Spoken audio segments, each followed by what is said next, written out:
Bonsoir à tous, bienvenue, très heureuse de vous retrouver ce vendredi avec au sommaire. La barre des 2000 cas désormais franchie en Côte d'Ivoire, 46 nouveaux cas enregistrés ce vendredi. Le bilan continue de s'alourdir, vous entendrez le directeur de la santé. Les réactions des Abidjanais suite à la déclaration du Conseil national de sécurité hier jeudi.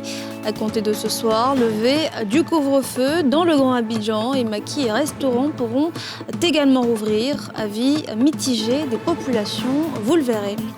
Et puis, l'hydroxychloroquine inefficace contre le nouveau coronavirus, selon 2 études, que cela soit chez des patients gravement ou plus légèrement atteints. Étude menée par des chercheurs français et chinois. Explication dans ce journal. Bilan quotidien sur l'évolution de la maladie à coronavirus en Côte d'Ivoire. La barre des 2000 cas est désormais franchie dans le pays. On écoute le directeur de la santé, Mamadou Samba. Le ministère de la Santé et de l'Hygiène publique a enregistré ce jour, vendredi 15 mai 2020, 46 nouveaux cas de Covid-19 sur 728 échantillons prélevés, soit 6,3% de cas positifs, 12 guéris et 0 décès. À la date du 15 mai, la Côte d'Ivoire compte donc 2017 cas confirmés, dont 942 personnes guéries, 24 décès et 1051 cas actifs. Le nombre total d'échantillons est de 16 668. Le ministère de la Santé et de l'Hygiène publique insiste sur le fait que nous devons continuer à respecter les mesures barrières, notamment le lavage régulier des mains, la distanciation physique et le port de masques obligatoires dans l'espace public et dans les lieux de commerce. Vous avez donc entendu le directeur de la santé et comme vous pouvez le voir sur ce graphique à votre gauche, à ce jour en Côte d'Ivoire, on dénombre 2017 personnes contaminées à la maladie à coronavirus, 942 guéris, 24 personnes décédées et 1051 cas actifs ce vendredi 15 mai. Levée des restrictions dans le Grand Abidjan, on vous le disait hier, à compter de ce soir. Vous pouvez désormais sortir librement tout en respectant bien évidemment les mesures barrières. Les restaurants et maquis vont également rouvrir. Nos journalistes sont allés à votre rencontre pour connaître votre avis sur ces nouvelles décisions du gouvernement. Vous allez voir que les réactions sont mitigées. Nadia Edia, Tanguy Conan. À compter de ce vendredi 15 mai, les mesures de restriction portant sur le couvre-feu, la fermeture des maquis, restaurants et écoles sont levées. Les acteurs économiques concernés se réjouissent de pouvoir reprendre leurs activités restées depuis bien trop longtemps au point mort. J'ai vu des difficultés parce qu'il y a mon fils qui était malade. Pour le soigner, j'ai vu des problèmes. En tout cas, j'ai vu de ça. Ça me fait mal. Mais comme ils ont dit d'ouvrir, en tout cas, je suis contente. Nous sommes très contentes de l'ouverture. Mais en même temps que nous sommes contentes, on est un peu coincés. On nous dit de ne pas... si on est venu, les boissons qui sont emportées, les clients viennent, n'ont pas prendre pour partir. Pourquoi ils vont boire sur place? On est soulagé de reprendre nos activités. Voilà, c'est comme ça. On est content. C'est hier soir, j'ai chargé par rapport à la levée de la restriction. Donc voilà. Même s'ils sont satisfaits, la période d'inactivité a épuisé les ressources financières pour certains. Ils devront donc attendre avant de pouvoir tourner à plein régime. C'est en juin que je vais ouvrir. On a dit de réouvrir, mais le capital a été touché. Donc, on va essayer d'ouvrir, mais progressivement. Il y a la mairie qui a dit qu'ils allaient nous aider. Donc, on attend, on allait s'inscrire là-bas. On attend à ce qu'ils apportent notre aide. Au sein de la population, les avis sur la suspension des mesures barrières sont mitigés. Les mesures barrières qui ont été élevées, c'est déjà salutaire. À partir du moment où on peut se déplacer un peu, on peut aller rendre des visites aux parents. Avec le coup-feu, vraiment c'était un peu difficile. Mais si le président peut quand même pousser un peu pour que la fermeture totale, du Grand Abidjan soit un peu levée, là on peut aller rendre visite aux parents qui sont au village. Cette levée va quelque part apporter un ouf à l'Ivoirien parce que l'Ivoirien s'est senti un peu dans une prison. La maladie sévit toujours, comme on le dit, c'est de continuer dans les mesures de précaution et plus s'axer là-dessus. Je pense que c'est une mauvaise idée parce que nous constatons toujours l'effectivité du virus. On aurait dû d'abord lever le confinement partiellement, c'est-à-dire ou bien géographiquement. Les écoles doivent être fermées et je vois aussi qu'ils ont levé le confinement par rapport au maquis. C'est pas vraiment utile de lever tout ça. C'est vrai que l'économie va un peu baisser, mais on préfère vivre avec une économie qui baisse plutôt d'avoir un virus qui nous tue. Notons que le réaménagement des mesures de restriction n'exclut pas le maintien des gestes barrières, lavage régulier des mains, port de masque obligatoire et distanciation physique sont toujours en vigueur. Des milliers d'élèves vont retrouver le chemin de l'école dès lundi prochain à l'intérieur du pays. Une rentrée sous haute surveillance en pleine guerre sanitaire. Après 9 semaines loin des bancs de l'école, quelles sont les dispositions prises par le ministère de l'Éducation nationale? Élément de réponse dans ce reportage de Timé Danger et Eric Kimo. À quelques jours de la réouverture des écoles à l'intérieur du pays, ça bouge fort au ministère de l'Éducation nationale. 24 heures après, les échanges en visioconférence entre la ministre Kandia Camara et les responsables des administrations scolaires déconcentrées du pays, les structures techniques instituées pour préparer la reprise des cours se mettent au travail. C'est le cas de la commission administration, réunie à la DELC, direction des écoles, lycées et collèges au plateau.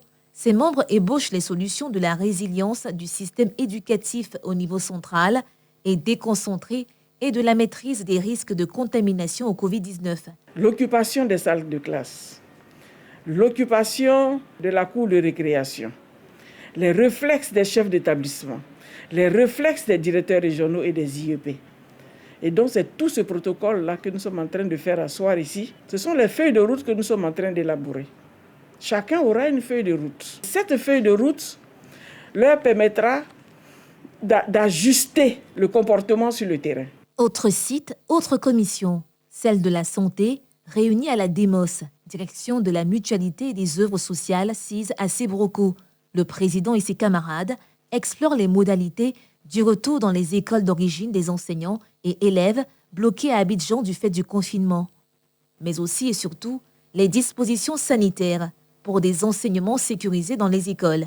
Il s'agit dans un premier temps de voir comment organiser de façon saine et sécuritaire, tout en respectant les mesures barrières, le convoyage de ces personnels et élèves vers leurs différentes destinations. Pour ce qui est de la phase sanitaire proprement dite, il s'agit de rédiger un protocole qui décrit le trajet de l'élève de l'entrée de l'établissement pendant les cours et après les cours.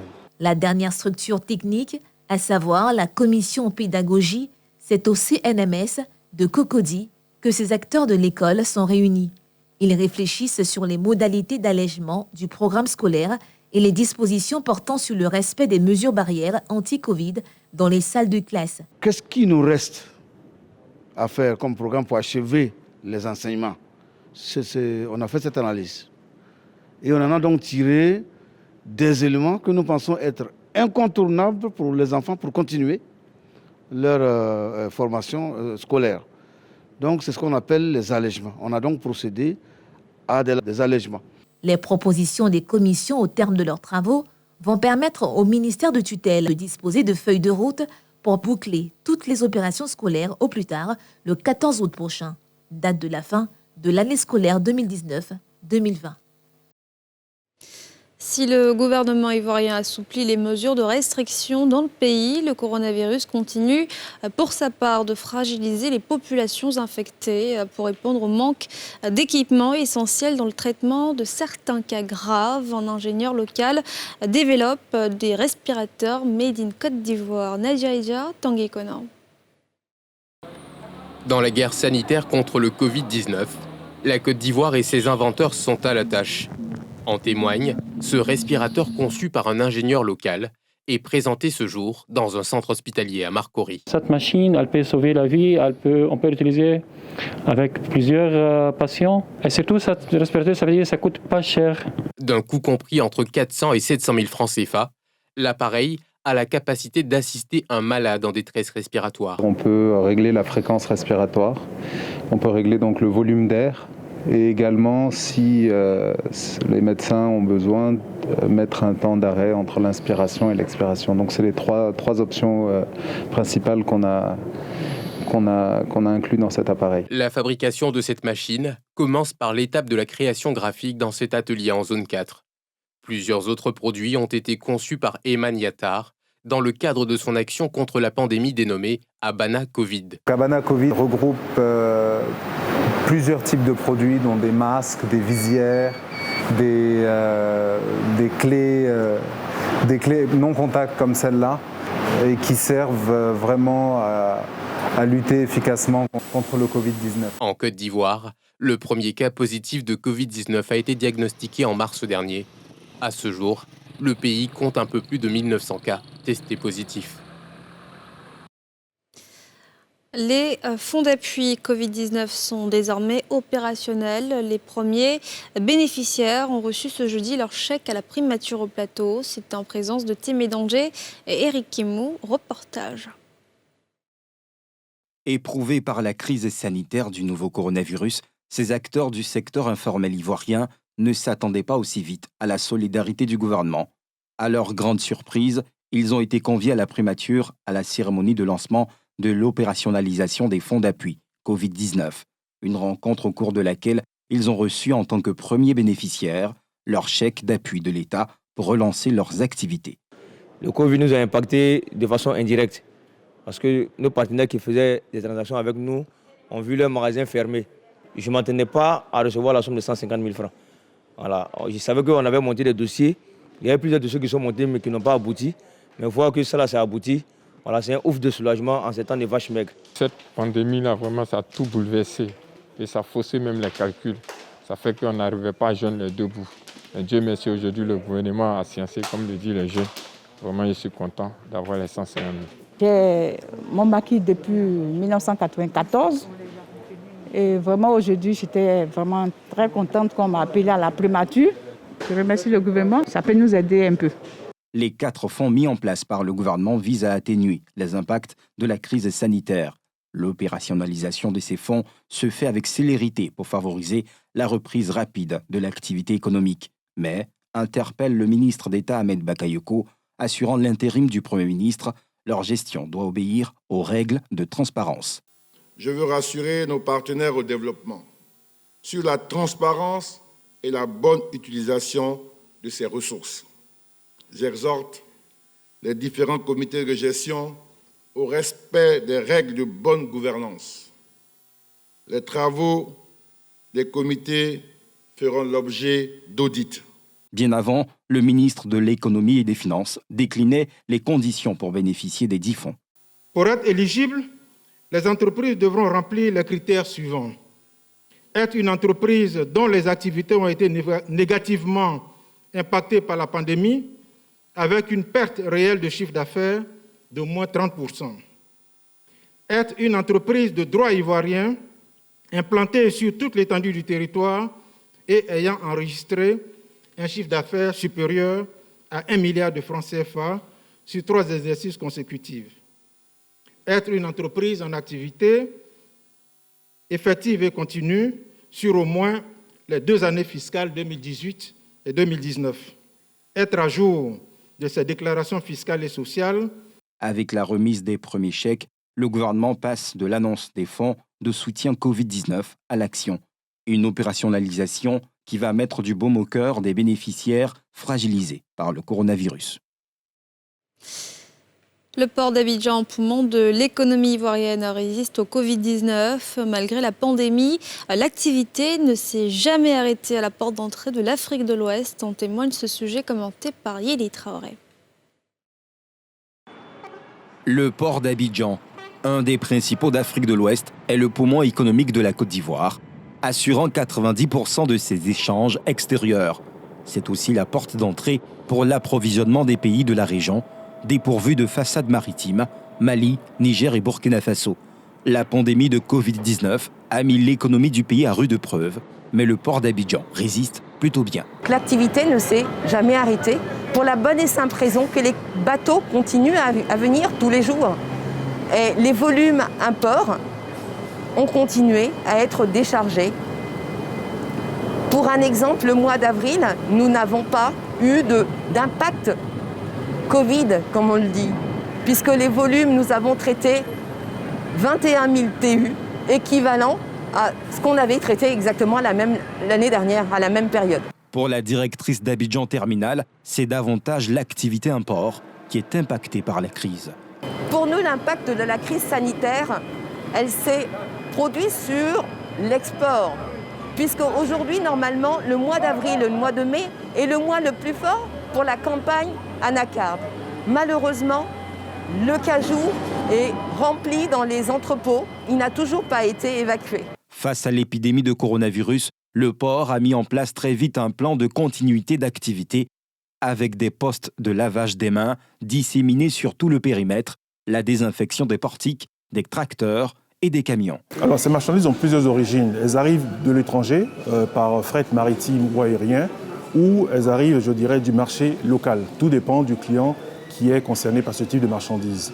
Nous avons des marchandises, je dirais, alimentaires, nous avons également des produits pharmaceutiques, nous avons des matériels télécoms, donc tout type d'activité qui touche le tissu socio-économique en Côte d'Ivoire. Première puissance économique d'Afrique de l'Ouest francophone, la Côte d'Ivoire a connu depuis 2011 une croissance économique record de 8% par an en moyenne. Elle est le premier exportateur mondial de cacao et de noix de cajou. Dans l'actualité également, un canal d'écoulement d'eau de ruissellement s'est élargi et menace le voisinage au camp militaire de Yopougon. Les populations s'alarment et appellent les pouvoirs publics à réagir rapidement, surtout que les prévisions météorologiques annoncent de fortes pluies dans les prochaines semaines. Pierre Dipomela. Yopougon entre le Petit Toit Rouge et le camp militaire. Un canal d'évacuation des eaux pluviales s'est transformé en un énorme ravin menaçant les riverains. Bernard, transitaire à la retraite, s'est installé ici il y a plus de 20 ans. Ses efforts pour se protéger contre ce trou se sont révélés insuffisants. Un pan de sa clôture s'est écroulé ainsi que son sous-sol déterré. Et quand je prends le terrain, le caniveau était petit, il n'y a même pas de caniveau même. La plus forte de l'année surpassée a fait tomber ma clôture, plus mon sous-sol. J'ai fait un sous-sol où il y a 2 chambres en bas. Je voulais faire un grand bar même en bas. Il y a des bureaux en bas. L'eau est rentrée jusqu'en bas, venue jusqu'à là. Tout cassé. Pour Bernard, le canal a été dégradé depuis la réalisation de la voie express qui part de Gandhi à Niangon en passant par Kouté et le Palais. Depuis qu'ils ont construit la voie, toutes les eaux de Yopougon, si vous voulez, camp militaire, Kouté, tout dévié, tout, jusqu'au camp militaire, tout le passe par le caniveau. Et ils n'ont pas prévu arranger le caniveau en ce instant. Ils sont plusieurs dans ce quartier à vivre dans la peur pendant cette période des pluies. Ce sont les dernières pluies qui ont entamé ce dégât. Et on est beaucoup inquiets, on a envie de quitter même, mais seulement qu'actuellement on n'a pas les moyens pour partir. Moi personnellement j'ai perdu mon emploi à cause de maladie qui parcourt le monde entier actuellement. Vraiment c'est très dangereux pour nous. On n'a même pas envie de passer ici. Donc il faut que le gouvernement vienne à notre aide. Sinon c'est pas bon, ça va nous créer des problèmes un jour. Tous les regards se tournent vers l'ONAD, Office national de l'assainissement et du drainage. En attendant, l'inquiétude s'étend jusqu'à cette école primaire où le voisinage avec ce ravin n'est plus rassurant. Le traitement à l'hydroxychloroquine ne serait pas efficace dans le traitement du Covid-19. Le professeur marseillais Didier Raoult s'en était fait le grand promoteur, mais 2 nouvelles études révélées ce jeudi concluent à l'absence d'efficacité du médicament. Les explications de Yéli Traoré. L'administration d'hydroxychloroquine, un médicament contre le paludisme, n'a ni amélioré ni détérioré de manière significative l'état des patients gravement malades du coronavirus, selon 2 études françaises et chinoises. Selon la première étude, menée par des chercheurs français, il est conclu que ce dérivé de l'antipaludéen chloroquine ne réduit pas les risques d'admission en réanimation ni de décès chez les patients hospitalisés avec une pneumonie due au Covid-19. L'hydroxychloroquine a reçu une attention planétaire comme traitement potentiel du Covid-19 après des résultats positifs de petites études. Cependant, les résultats de cette étude n'étayent pas son utilisation chez les patients admis à l'hôpital qui nécessitent de l'oxygène. Cette étude porte sur 181 patients adultes admis à l'hôpital avec une pneumonie due au Covid-19 qui nécessitait qu'on leur administre de l'oxygène. Au total, 84 de ces patients ont reçu de l'hydroxychloroquine quotidiennement, contrairement aux autres. Pour la seconde étude, menée par une équipe chinoise, l'hydroxychloroquine ne permet pas d'éliminer le virus plus rapidement que des traitements standards chez des patients hospitalisés avec une forme légère ou modérée de Covid-19. De plus, les effets secondaires sont plus importants. Considérés dans leur ensemble, ces résultats ne plaident pas pour une utilisation de l'hydroxychloroquine comme un traitement de routine pour les patients atteints du Covid-19. L'étude chinoise porte sur 150 adultes hospitalisés en Chine, avec essentiellement des formes légères ou modérées du Covid-19. La moitié a reçu de l'hydroxychloroquine, l'autre non. L'hydroxychloroquine et la chloroquine sont utilisées depuis des années pour traiter le paludisme, certaines maladies auto-immunes comme le lupus et la polyarthrite rhumatoïde. Les autorités sanitaires canadiennes et américaines avaient déjà mis en garde fin avril contre l'utilisation en dehors d'essais cliniques supervisés de ces deux antipaludéens pour prévenir une infection au nouveau coronavirus ou la traiter. En parlant d'hydroxychloroquine, depuis que l'on l'évoque comme remède possible au Covid-19, nombreux Ivoiriens se sont rués vers l'automédication pour, disent-ils, se protéger. Mais quel risque encourt-il en choisissant cette méthode de traitement? C'est l'enquête à découvrir dans ce reportage juste après le JT, la météo de Maïmouna, un extrait. Nous ne sommes jamais malades. Il n'a pas souhaité nous montrer son laboratoire. Mais dans ce marché, le naturothérapeute distribue son remède miracle. Un médicament qui se vend comme des petits pains.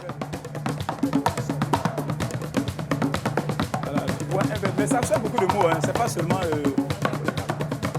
Voilà, c'est moi-même le fabricant, c'est moi le docteur. Un fabricant de médicaments ne vend jamais un médicament cher. J'ai plus que 30 ans que je fais médicaments. Voilà, c'est pas 30 jours. Oui, oui, c'est une panacée. Oui, il faut le boire. C'est très bon. On fait le sirop à 300, 2 bouteilles à 500.